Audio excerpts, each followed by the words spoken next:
And hello, and welcome to another episode of Media Musings. And hello to anyone who might be lurking in the chat or watching in the future. And of course, as always, special thanks to my patrons, Santi the Same, GeoSam, and Rain. Rain's down! Yeah. I didn't know! That's nice.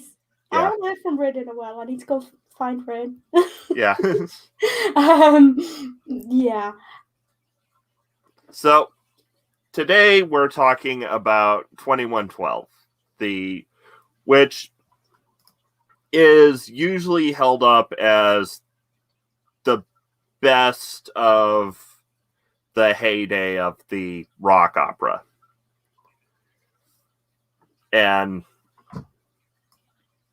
And as a fan of Rush, personally, I like it. I like the sound of it. I have to say that. Yeah. As in, the music style, technically, it's a good album. Yes. It's a nice album. I'm not blown away by it. It's another one I think doesn't quite live up to the hype. But I don't actually have any active criticisms of it. Yeah. Other than the fact it's a bit meh, especially for Rush. Like, yeah. I expect a certain level of, I want to get up and, Yeah, and I want to sing along, and it just wasn't there. And once again, we're in this is Rush was actually similar to Tommy. Rush was, or 2112 was Rush's fourth studio album. So yeah, so they're well established by this point. And I had a hunch that Rush might have been commentating on attempted censorship in the music industry, but the thing is, 2112 predates the parental advisory hearings by like nearly a decade. So I am going to strongly suggest that a future Media Musings episode is Ayn Rand's Anthem. Yeah. I think even it's very similar. And I do think the lyricist said that it kind of, there was something about it was not specifically based off Anthem, but there's enough similarities, I think, in some album notes somewhere he actually gave a credit. Did Neil Peart. So, yeah. And this time I gave Noodle a bit of a warning, a bit of a heads up before they heard it. In that the narrative leans more heavily on the music than it does on the lyrics. Yeah, very much so. This is more in the classical style of it to me, it's I'm trying to find the terminology I'm looking for. To me, this is more in the style of sort of classical acoustic music. Yeah. Than it is opera music. Yeah. This is far more sort of, for anyone who doesn't know what I mean by that, Beethoven, Mozart, that kind of thing, than, Turandot and other kinds of operas. I'm saying Turandot because that's the one I've listened to most recently again, because I'm binging that at the moment. And I keep going back to it. It's not, for me, the lyrics are kind of surplus in some cases. And I mean, they are minimalist. They are very minimalist. I'm not saying they've been overused at all. Yeah. But even when they have been used, they're not strictly necessary. They're a nice addition, and I'm not criticizing that they're there, but they're not strictly necessary. Like, I could listen to this album, you know, I've had to listen to it more than once, but I'll get to that. I could listen to this album with no lyrics whatsoever and probably pick up on the plot. Yeah. As someone who enjoys classical music. Because it's got a lot of the same tropes and things in it that tell you that there's something going on, other than let's bang some instruments. And it does play a lot with motifs. Yeah, there's certain things that jump out at you, and it plays a lot with musical tropes. Not just motifs, but actual established cliches and tropes. Yeah. To the point, I think that that's what I mean by the lyrics are not strictly necessary, because the tropes are so obvious right from the start. And everyone knows how you feel about rock operas, Tusk. We all know how you feel about rock operas, Tusk. Yeah, and I'm beginning to understand. And honestly, this is the best the genre's got to offer. Well, it's like I said, it's more like it's the biggest hit of the heyday. Like Jeff Wayne's War of the Worlds could technically be called a rock opera. Yes, but no. Yeah, and Beethoven's Last Night, which we won't be covering next week, we will be covering the week afterwards, is like only came out in the 2000s. And the heyday of the rock opera is like 70s, 80s-ish. Yeah, okay, so Beethoven's Last Night released in the year 2000, so it's right on the end of it. This one rings a bell, does this one? Yeah, this is the one that you play every year. No, it's the one I play. It's the other one I played while we were driving across America. Ah, okay. But it's definitely a Trans-Siberian Orchestra one that you play at Christmas. Yes. The one I play on the album I play every Christmas is Christmas Eve and Other Stories. That'll be the one. Yeah. Rush was probably the worst offender in the We Are Classically Trained Musicians and Rock is Beneath Us era of music. Yeah. I disagree with that. I disagree. I think the best rock musicians are classically trained. Yeah. And I actually kind of like the prog rock movement, as in we're taking techniques from other genres, primarily the classical genres, and adapting them into rock. And I find it fits really well. I mean, even that for me, I'm not much of a prog rock person, but you look at musicians even who are just classically trained to sing, classically trained singers. And Meatloaf is the most obvious one, who's Freddie Mercury. Freddie Mercury, yeah. I think Bonnie Tyler, but don't quote me on that. Basically, all the people with voices like steam engines. Yeah. They're all classically trained.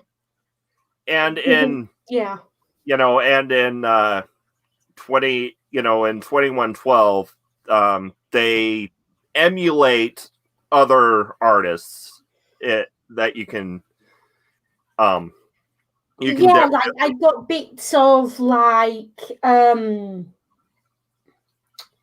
should have taken notes. Yeah. I should have done. Also, if you see my hands and you're concerned about this is what happens when I spill black ink. Deal with it. Unfortunately, Tusk, you're entitled to your opinion, but your opinion is wrong.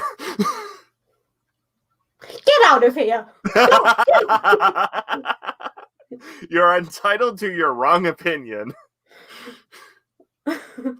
You are very much entitled to your wrong opinion, but it is wrong.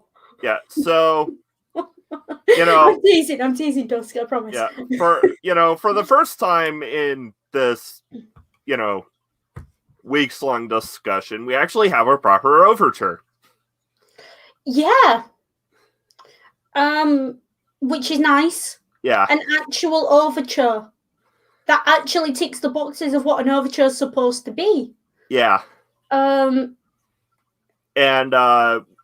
this is where we hear our first hints of emulation. There's a couple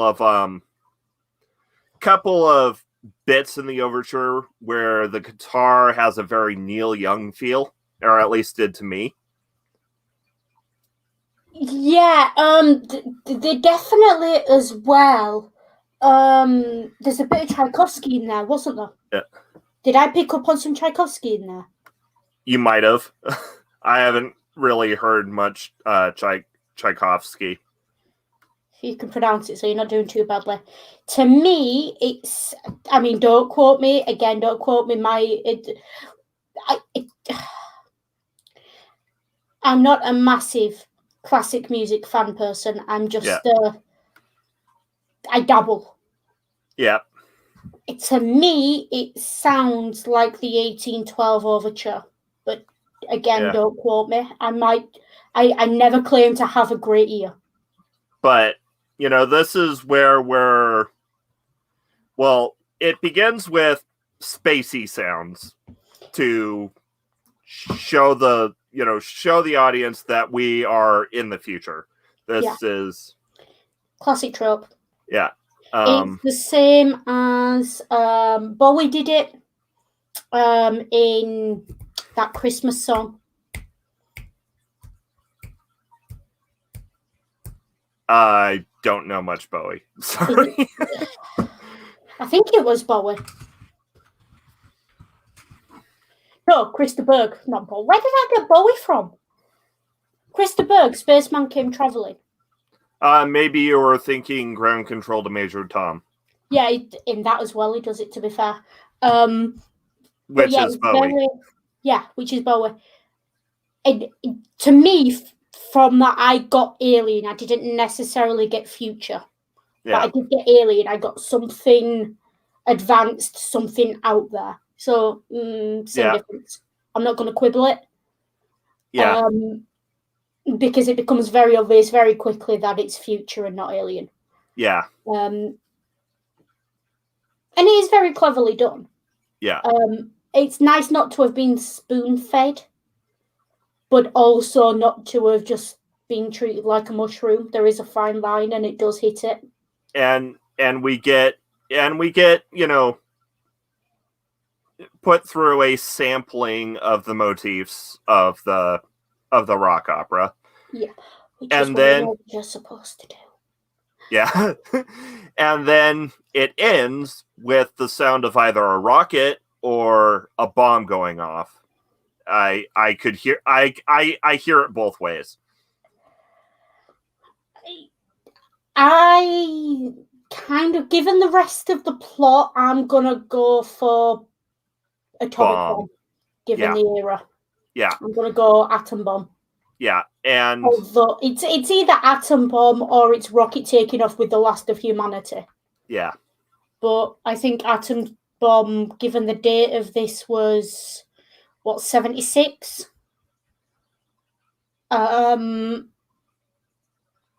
Yeah. Yeah, April 1st, 1976. That's a hell of an April Fool, isn't it? Yeah. And the only words of the overture are, Rush ends the overture with something that Rush likes to do is, a literary allusion. Biblical in this one, wasn't it? Yes, biblical. The Beatitudes. Yeah, and they say, it ends with, and the meek shall inherit the earth, which, one, does a bit of potential foreshadowing. Yeah. And two, sets sets up the religious undertones of the next song in the in the next section. Yeah, I mean, technically, I have no argument against this song. I do have to say, can you just put Tusk's last comment up? Yeah. I agree with the Musicians Union. I can't stand synthesizers. Yeah. That's a personal preference thing. Yeah.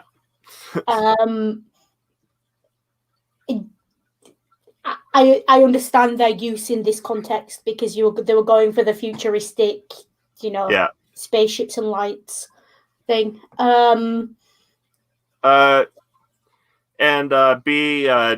Jeff wasn't feeling very well. All we know is he said he's not feeling great and he's just taking the day off. But we wish him the best. If you're listening, Jeff, hello. We wish you all the best. Take care of yourself. Yep. Hopefully we'll be back next week. Look after yourself first. That's what matters. Yeah. But yeah, hey, that be. So nice little segue into the next track. Yeah. I should say I listened to the version where they were all one track. So I'm relying on you to tell me where they start and end. Well, technically it is all one track, but there are notable sections where you can. Yeah. So. Yeah. So we were first introduced to our antagonists. There's something between like the Illuminati and Freemasons. These what are they? The priests of Syrinx. Was it Syrinx? Syrinx. It was just basically. Go on.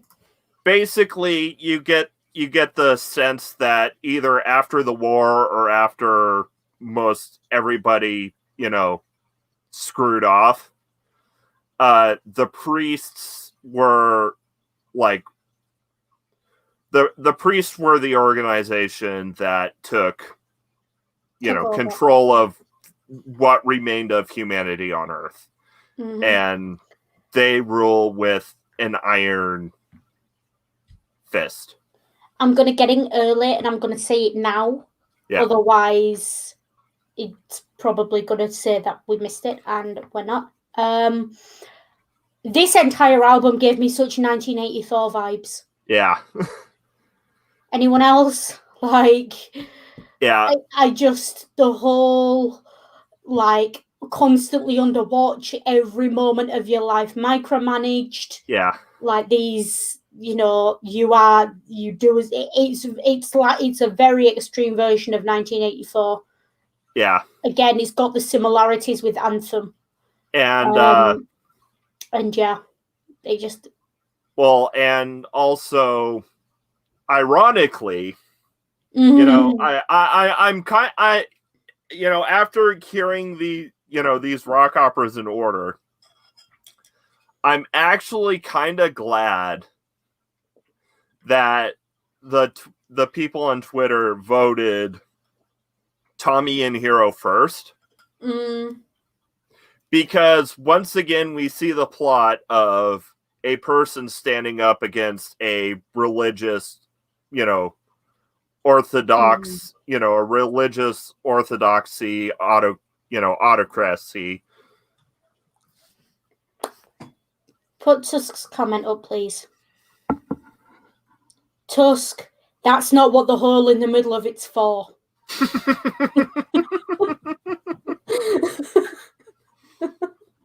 You. What? But I mean, have fun, but that's not what it's actually for, Tusk. So be careful with that. I think herpes would be the least of your problems. Yeah.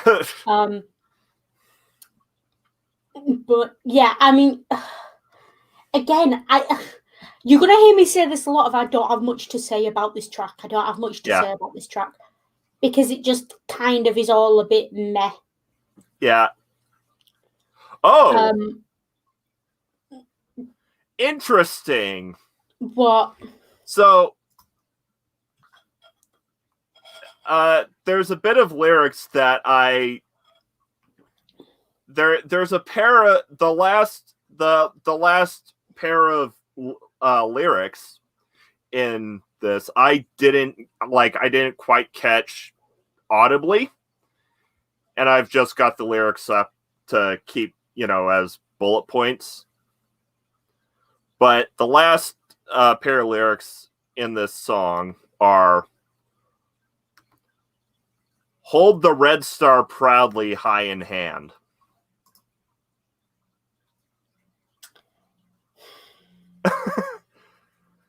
I mean, middle of the Cold War. Communism is not what you think it is. Yeah.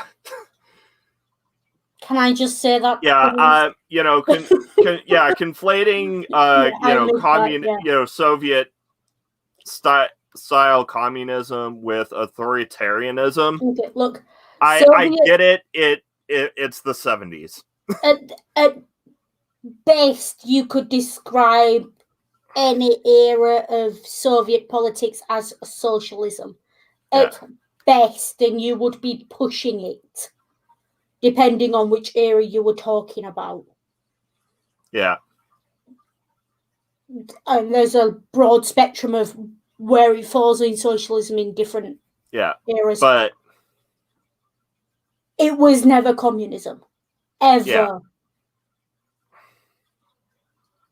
Yeah. But I get the idea of conflating the Soviets with authoritarianism. Yeah, this is post Red Scare. This is height of the Cold War. It's 1976. Yeah. Let's see. Wilson's in the Russia American, aren't they? Rush or Canadian. Canadian, okay, right. So we've got, what have we got? So what's going on in the US in 76? Is it?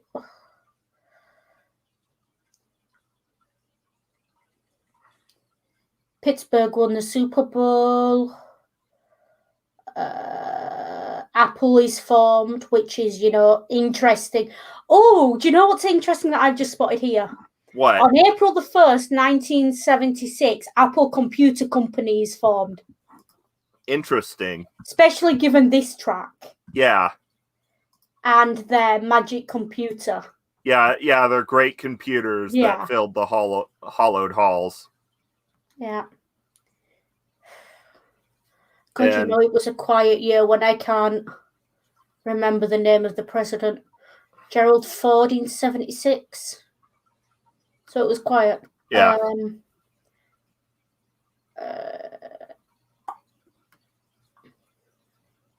Okay, so a quiet year. Yeah. The 70s. But that doesn't necessarily mean. I mean, there was the drought in the UK. I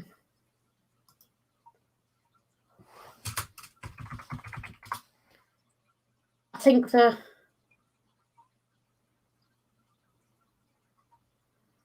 Vietnam War was just ending, wasn't it, as well? Yeah. 76. But basically, the priests of the temples of Syrinx are there. The song is them bragging about how they control all the information, all the media going out to the populace, and how they've made a peaceful world from it. Yeah, so this is what I mean by the whole 1984 thing going on. There's a great line in this. What was it? Work together, common sons, need to never to wonder how or why. Yeah. And it's conformity, isn't it? Yeah. Which is quite interesting that they set this track to a hard rock arrangement. Yeah. Because if there's one thing hard rock's not supposed to be, it's conformist. Yeah. Um, But the way that the riff for this song, it's so it is a harder track, but it's very uniform. It's just da dun da dun da dun da yeah, dun da dun da dun da it's dun. almost a march, isn't it? Yeah. It's very Death Star and Darth Vader like. Yeah. Yeah. I will say as well the acoustic at the end, or is that the start of the next track, or is it the end of this one? It's so yeah. It ends quiet. It just kind of goes off, and then the next movement, Discovery. Yeah, just before we get there as well. Yeah. Someone in Rush is classically educated. Yeah. Syrinx is not a well-known myth. Yeah. Greek myth, but it's not a well-known one.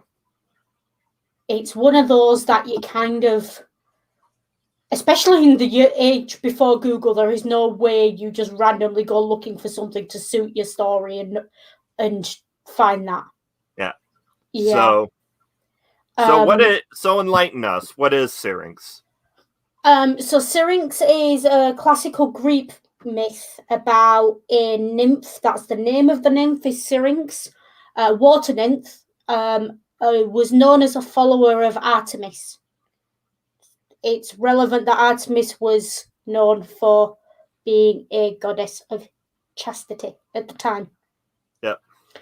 And this nymph was basically, as in most stories that involve female characters and Greek gods, not Zeus, but may as well be.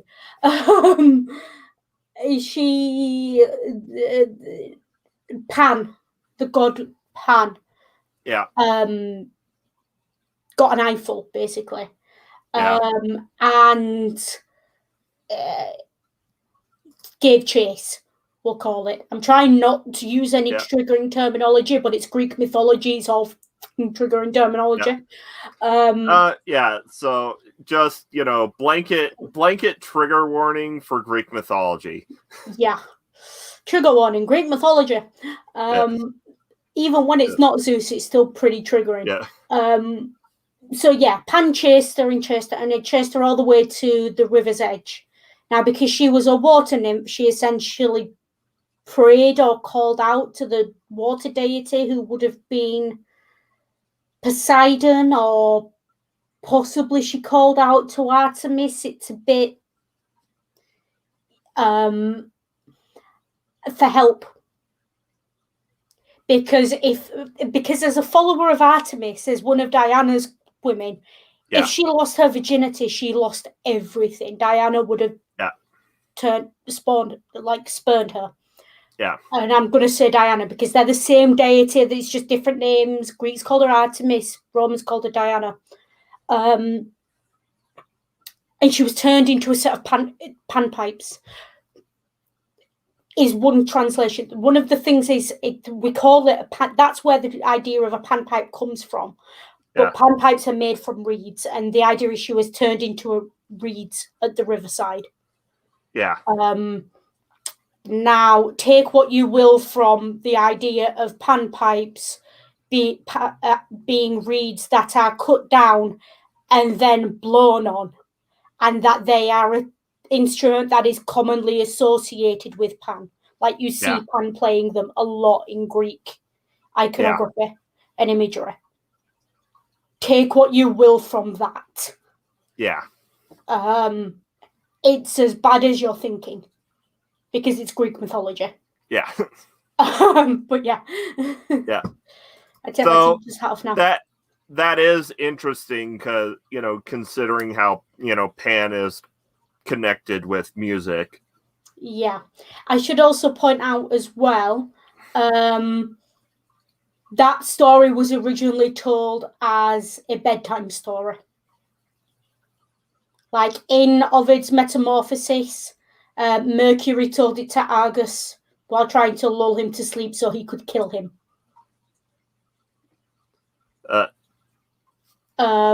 So,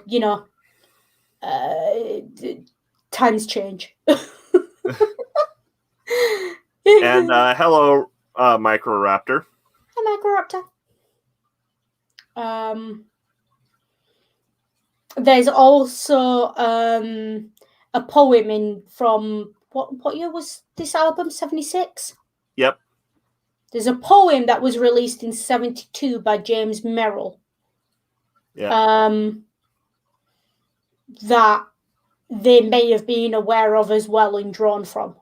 Yeah. I wouldn't. It could be either or because the poem heavily draws from the mythology. That may have been where they first heard it. It may not have been. One of them may have studied the classics at school. Yeah. I don't know if any of them were private school kids. And it's also interesting because, and this is something you only really get if you look at the liner notes. The protagonist lives behind a waterfall. Okay, yeah.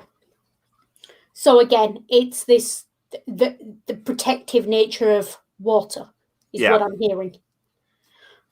And water kind of it is a theme in this album. It really is.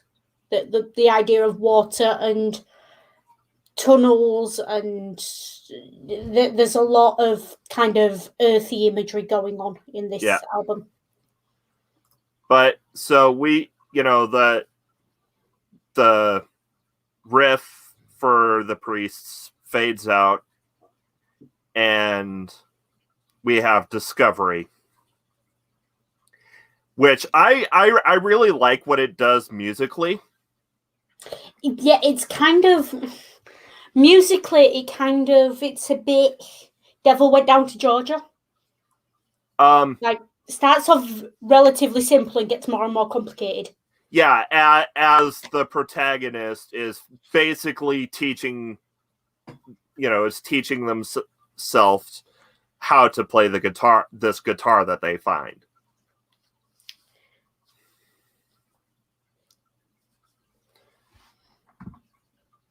Yeah. Yeah. And another song that just popped into my head. Yeah, I don't know why I googled that because I definitely know the song title and person's name. Summer of '69. Ah. Got my first real 6-string. Yeah. This idea of learning and practicing. Yeah. This to me is, I think, about as hope. This track to me is very naive in the hopefulness of it.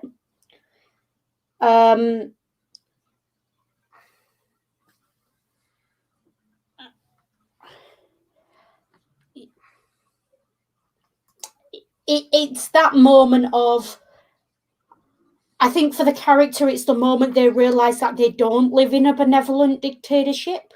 Yeah. Well, I think that's more the next track. Yeah. Again, I'm a bit hazy on where the tracks begin and end here. Yeah. It's very. Yeah. Exactly, Julie. That's what popped into my head. But yeah, because Discovery is, him finding the guitar and learning how to play it. Right. Okay. Yeah. No, that's yeah. Okay. So again, he's and the difference between these two, the transition is super smooth between these two, so I can understand why. Because they kind of feel like the same track. Yeah. Hang on.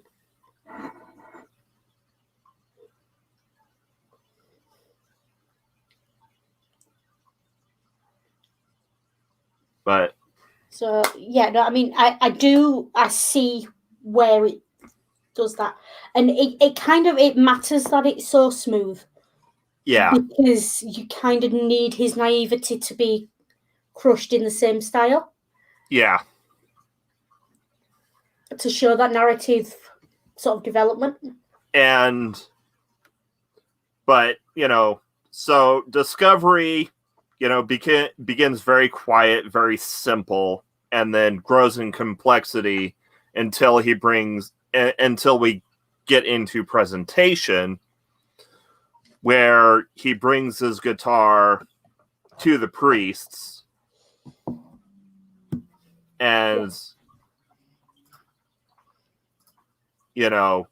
and asks them to listen to to his music and see the beauty that that can be achieved. And he's crushed. Yeah. This is this is what I mean by this is the moment he realized that this is not a benevolent dictatorship. Yeah. And if there can ever be such a thing, which is, let's not get into a philosophical debate.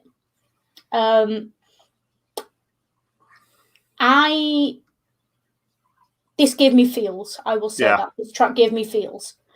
The soft rock kind of, it kind of goes from these two tracks. You can't listen to them separately. I don't think. I don't want to, because they tell a story all their own. Yeah. Definitely a tragedy. Yes. And it is kind of that moment, and I think it's relatable because everyone's been in that situation where something you love, something you want to do, doesn't quite get the reception you expected it to. Yeah. As musicians, Rush will have known that. Yeah. But just in general, it is applicable to more everyday life. We all had to grow up at some point and realize we weren't going to be the next big thing. Yeah. We weren't going to be astronauts and princesses and, we weren't all going to be life-saving doctors and surgeons and everything else, because that's not how the world works. And so it plays into a lot of very common frustrations that I think people have with the world in general. Yeah, and the priests dismiss it as another toy. Yeah. And they basically say anything that's not controlled by us cannot be allowed to exist because it will destroy our civilization. Yeah. Two things. First of all, as someone who plays the recorder, I'm perfectly aware of how it feels to have your skill dismissed as just a toy. Yeah. It's not just a toy. Yeah. Oh. Second of all, as someone who writes fan fiction, I'm perfectly aware of how it feels to have people tell you that your hobby is going to destroy civilization.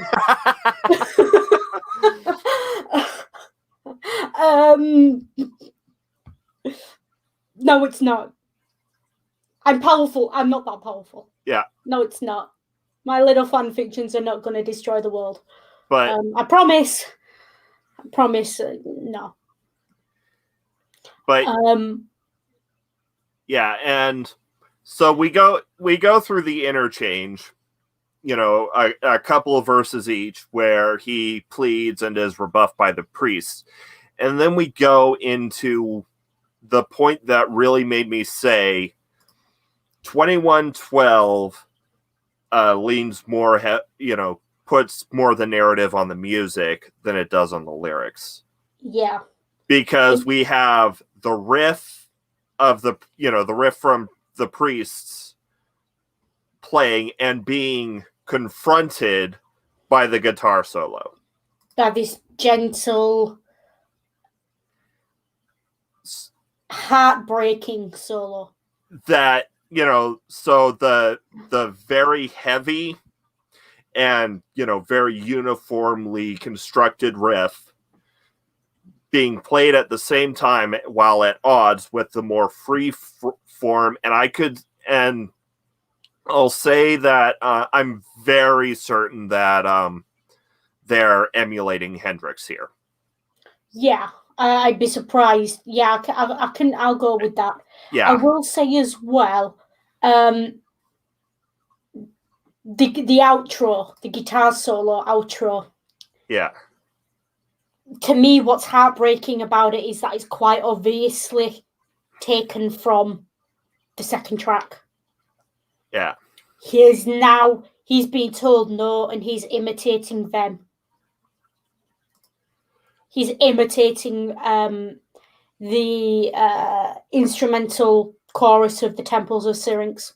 Actually, I read it differently. It's because the riff and the solo are playing concurrently. So it's the priests and him confronting, but the priests are overpowering him.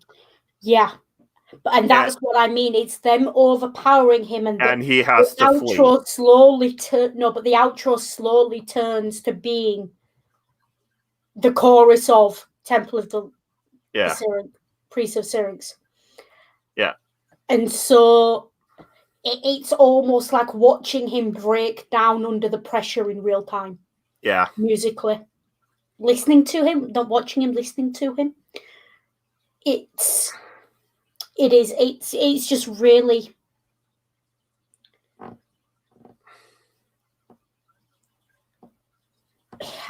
to me it's heartbreaking. Yeah. This is the moment in this.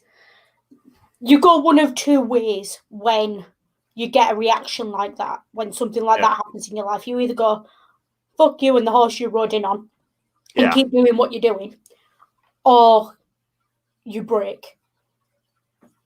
Yeah. And this is his, if you like, his dark night of the soul moment. Yeah, as we transition into Oracle the Dream. Yeah.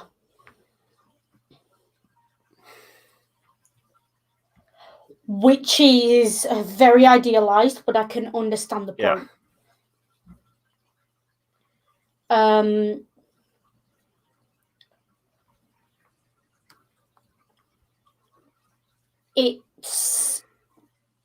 It's talking about the before times, if you will. Yeah.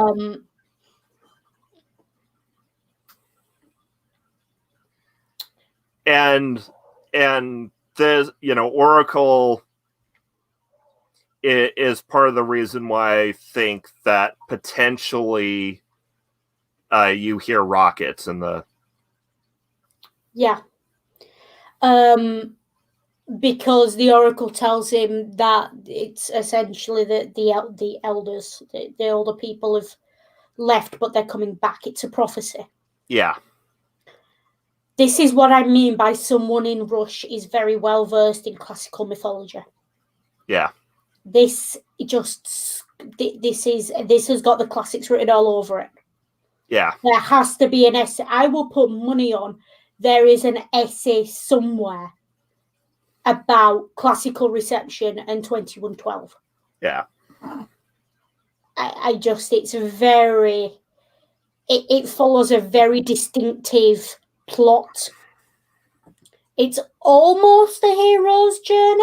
Almost, and I say that in the loosest possible term. But it does have elements of it. Yeah.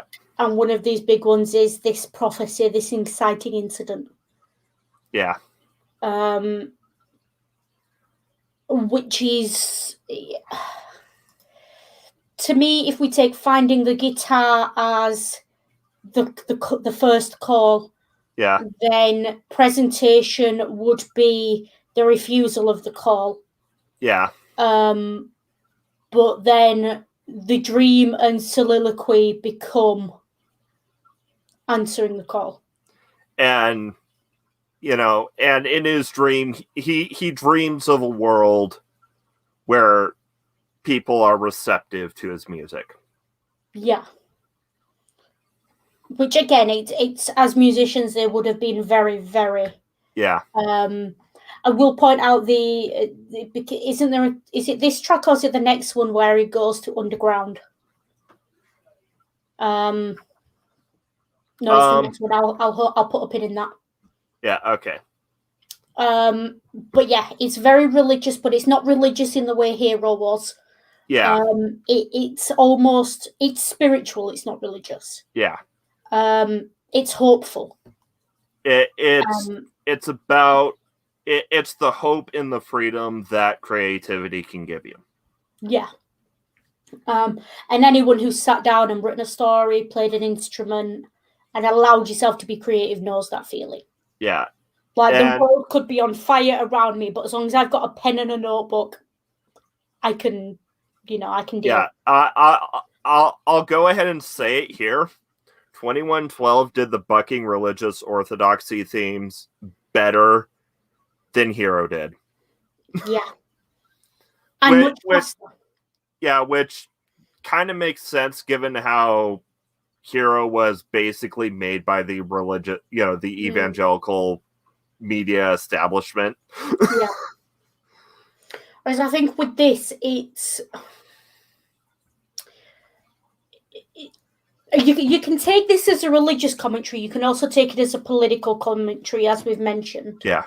But it is, I think,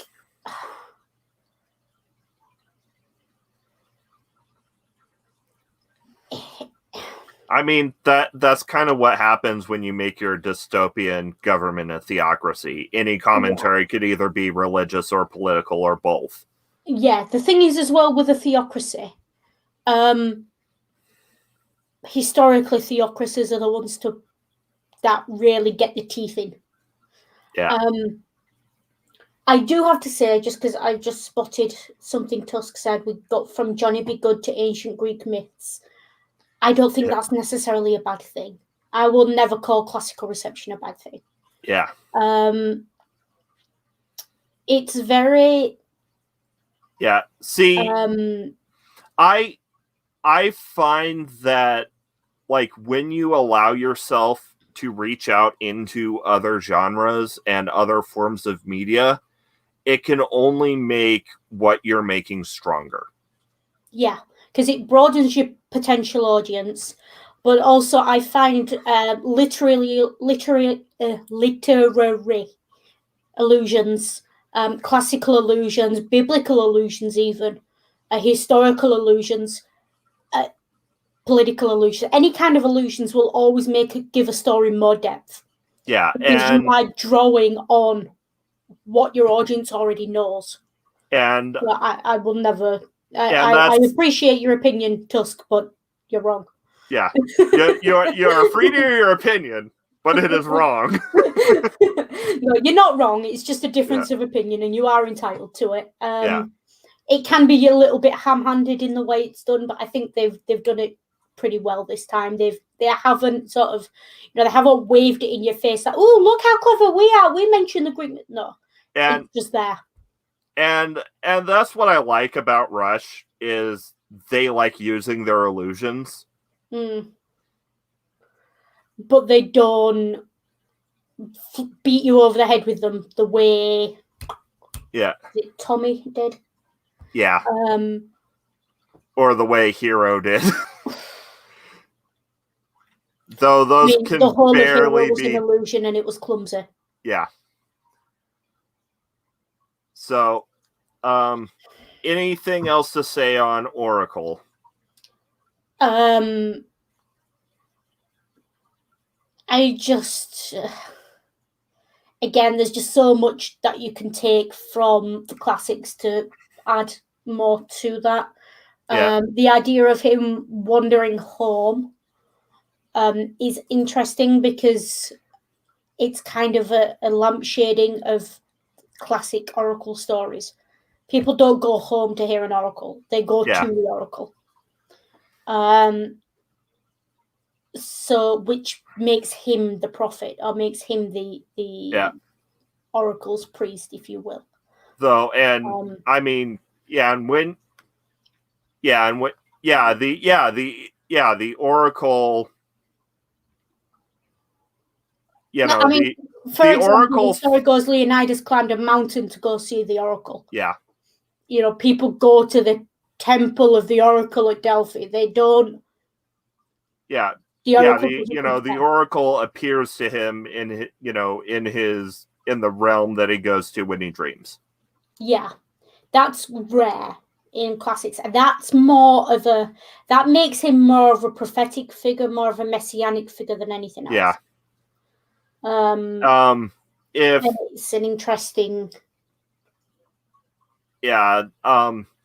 If any of you watched my Twitter, you might have caught a tweet where I was complaining about the prevalence of messianic stories in Western media. Yeah, this is the track where he goes from being Leonidas to being John the Baptist. Yeah.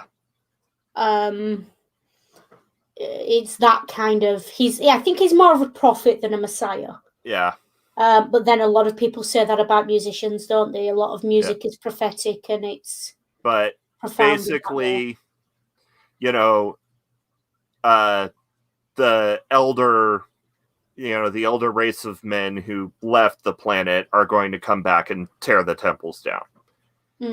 And he's feeling somewhat, this song has a somewhat hopeful tone to it. Just before would you like to comment, or should I, on the concept of someone coming to tear the temples down? You can. Okay, I know I did say it was prophetic, but it's also messianic. Yeah.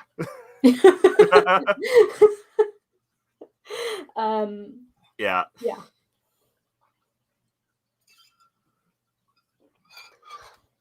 And we get into soliloquy.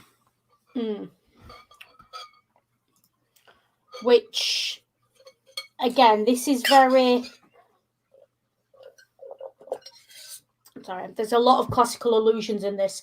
Yeah. The idea of returning to a private space to brood today's, well, I'm sorry, that's got Great Warrior, Ancient Greece, Iliad. Yeah. Fellow with the foot. What's his name? Brain's gone.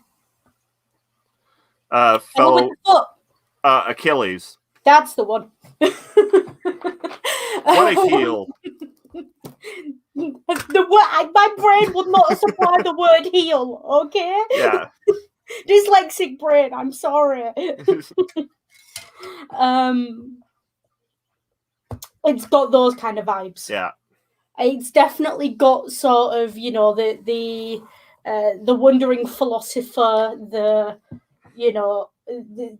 lots of classic stories about philosophers going off into caves and things to think about life and themselves. You've got the comedy version.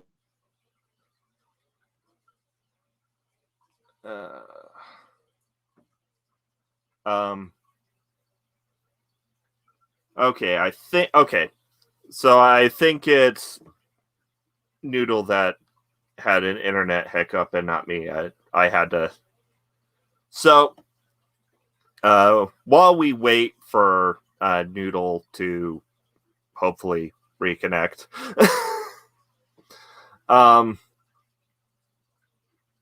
so the way I read, read this as I, listen to it, and also, oh, hello, Never Again. And also, hello, Julie, and hello, Microraptor. And yes, Noodle did apparently have an internet hiccup because fun.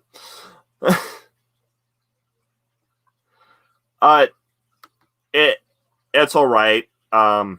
They'll be back. They'll probably be back after the hiccup is over with. So in a couple minutes. But anyways, so the way speak of the Noodle. Hey, I'm on my phone because my entire computer just froze. Apparently he doesn't like what I've got to say. Yeah. But yeah, that's the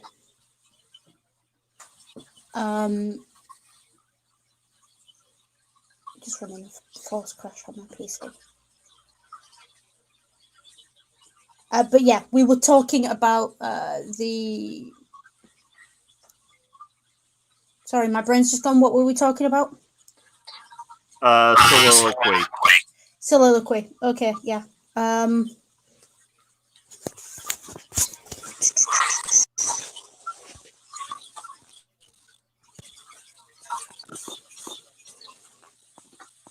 sorry. That's just really distracted me from me for a loop. Give me a second. Okay.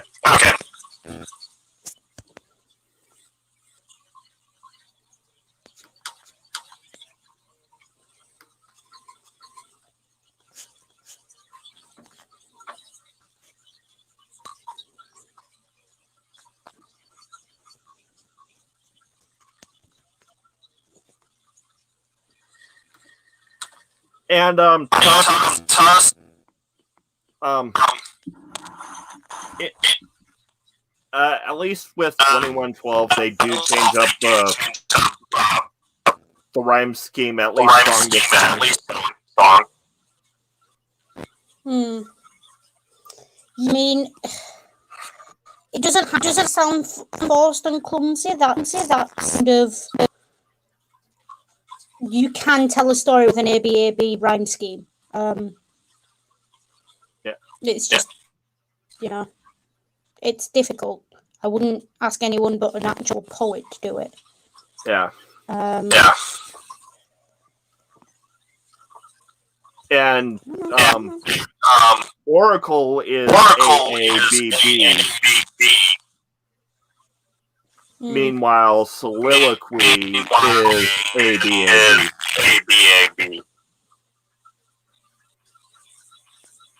Yeah, so it. Sorry, amongst yourselves while I figure. My brain hits me. Yes. So.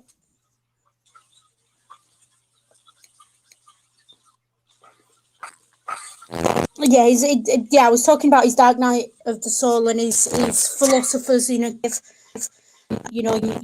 got the fella who Brian's his foot. In Life of Brian, it's that kind of thing going on.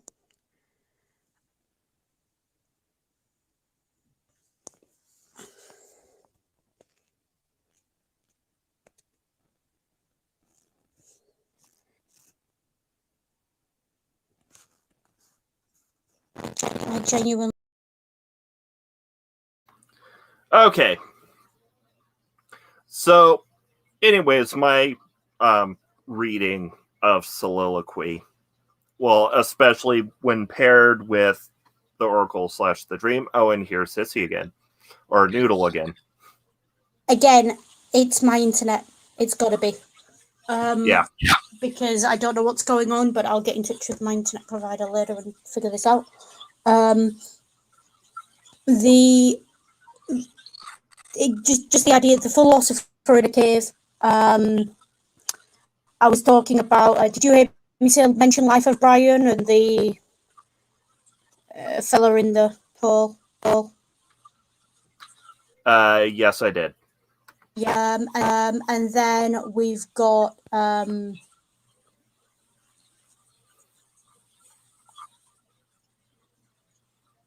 this idea, Plato's cave. It thing in philosophy really is just. So there's that.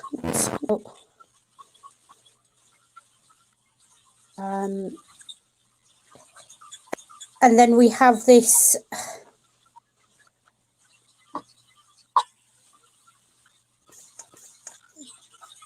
climax, if you like, of this story, and it's not a happy ending.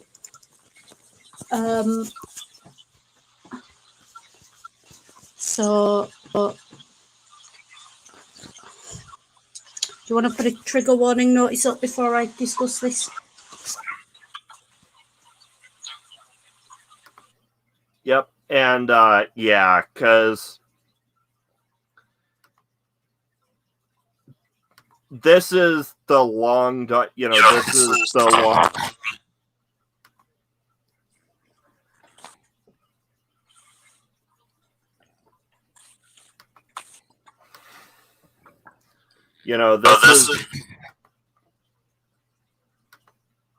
This is the long dark night of the protagonist's soul, and it's heavily implied that the protagonist does not survive.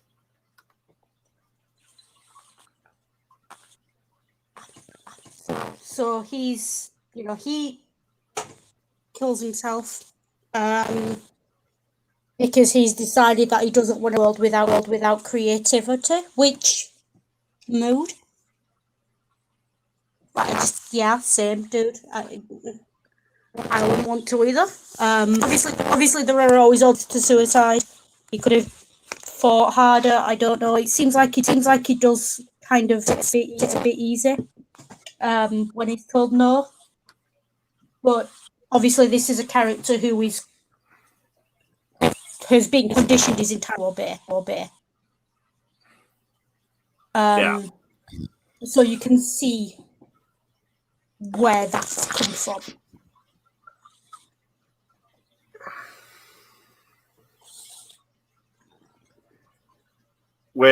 Which is ultimately tragic.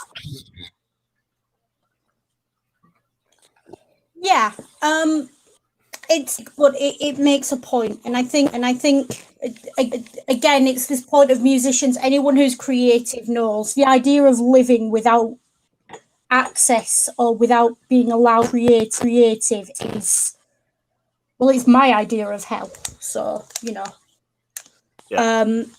I want to live in a world where I couldn't write, I couldn't play music, I couldn't pick up my crochet hooks or knitting needles, or these are all creative things, because it is just But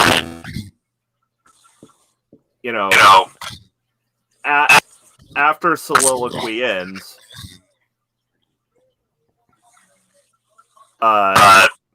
those who left return. Yeah. And there's a message there about not giving up too soon that I think is very important to point out. You never know what's going to happen next, so too soon. Yep.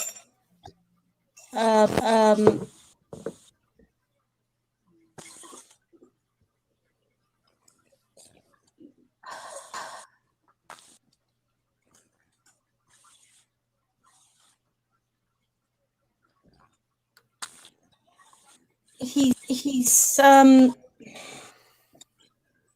this one's a good. This entire thing, I think, the one thing I'm learning about rock is they're always in some form or another. Yeah. Some of them are tragedies because they exist. Some of them just tell the story of a tragedy. It's definitely matter. Although I'm sure with me. Though the fact that it ends with "we have assumed control" means that perhaps the elder race isn't as benevolent as he dreamed they would be.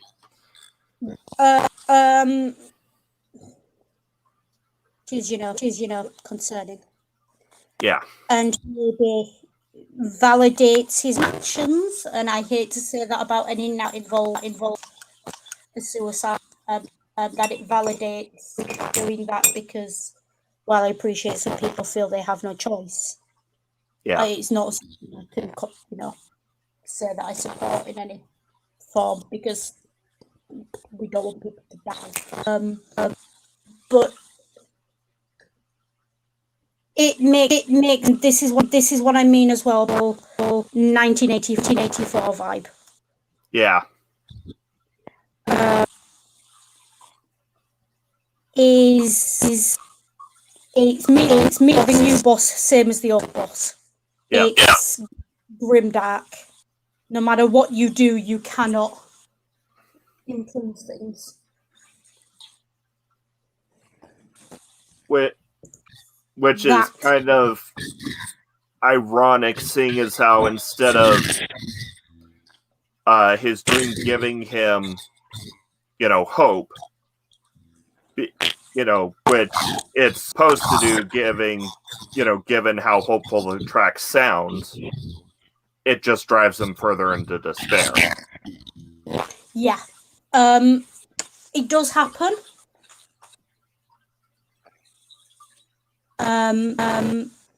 That creative geniuses are driven to horrible things. Yeah. Interesting that they've chosen to explore in this whole album. To me, almost feels like the other side of the coin in the musician makes it.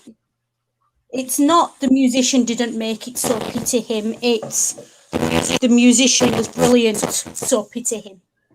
It's very much in the style of who was the artist who cut off his ear and went mad? Van Gogh. That's the one. It's kind of following a narrative like that. Yeah. So, given our current technical difficulties, do we want to go through the other tracks on the album? I'm going to say let's hang fire and we'll just leave it, I think, because I need to sort out my computer. I don't know what it's doing. Yeah. And as you've gathered, mine is not up to streaming.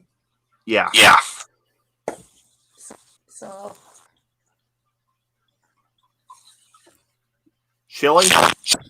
Death Stranding tomorrow with my works. Asterix Village Hangout next week. With Scummer on my channel. Sunday usual time.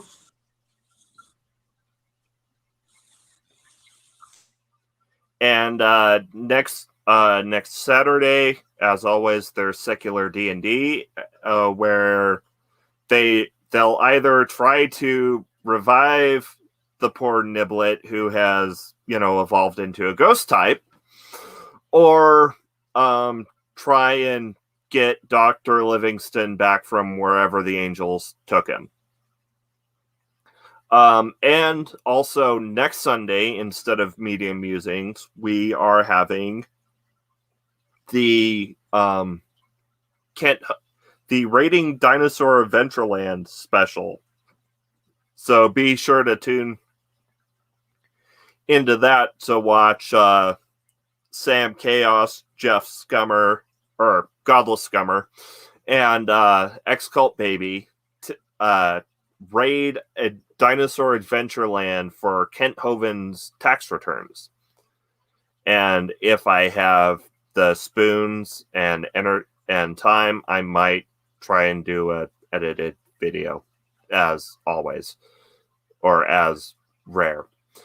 But with that, let's move to taglines. So from me, as always, take care, be good, and if you can't be good, use your noodle.